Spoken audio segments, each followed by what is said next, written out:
नमस्ते प्रणाम। मैं गायिका सविता सिन्हा आज बहुत ही अच्छा एक लोकगीत लेकर आई हूँ और मेरे साथ पंकज भाई हैं और अमित भाई,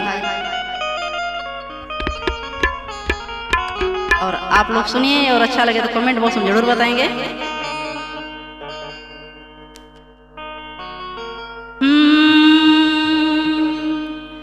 जब जब पियवा की गुरिया ध्यान धरली,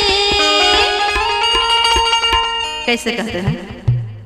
जब जब पियवा की गुरिया ध्यान धरली, जब जब पियवा की गुरिया ध्यान धरली, अपन चूड़ी गिन गिन के बिहान करेली, अपन चूड़ी गिन गिन के बिहान करेली। जब जब पियवा की गुरिया ध्यान धरली, जब जब पियवा की गुरिया ध्यान धरली, अपन चूड़ी गिन गिन के बिहान करेली, अपन चूड़ी गिन गिन के बिहान करेली।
कभी